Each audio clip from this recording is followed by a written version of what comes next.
नमस्कार, पुन्हा एकदा आपले स्वागत आहे मित्रांनो। निवृत्त कर्मचाऱ्यांसाठी मोठी आनंदाची बातमी। निवृत्त कर्मचाऱ्यांच्या पेन्शनची फेररचना करण्याचे हायकोर्टाचे आदेश, थकबाकी 90 दिवसात देण्याचे आदेश, अशी मोठी आनंदाची बातमी व्हिडिओच्या माध्यमातून आपण घेऊन आलेलो आहोत। तेव्हा मित्रांनो, हा व्हिडिओ शेवटपर्यंत नक्की पहा।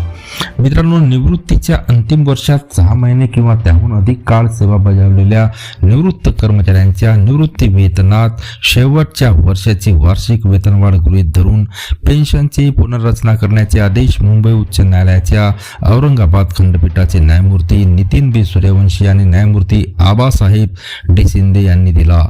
या संदर्भात अनिल कुमार मुंबाजीराव दाड शेंडे व इतर सरताज चुनमिया पटेल कोर केराबा काचारू पट्टे बद्री नारायण वामनराव डोई फोडे देविदास भुजंगराव लिंगायत आणि राजेश दगडूबा पारटकर यांच्यासह इतर याचिकाकर्त्यांनी दाखल केलेल्या विविध याचिकांवर हा निर्णय देण्यात आला।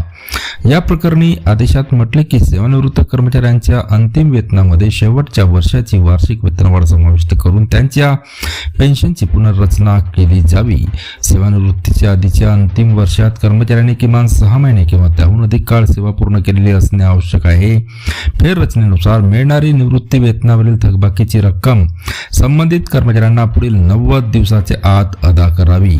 अनेक कर्मचाऱ्यांनी न्यायालयात येण्यास विलंब केल्याने पूर्वीच्या तत्सम प्रकरणातील आदेशानुसार थकबाकीच्या रकमेवर कोणतेही व्याज देय असणार नाही। तर मित्रांनो, पुन्हा भेटूया नवीन अपडेटसह पुढच्या व्हिडिओमध्ये। धन्यवाद।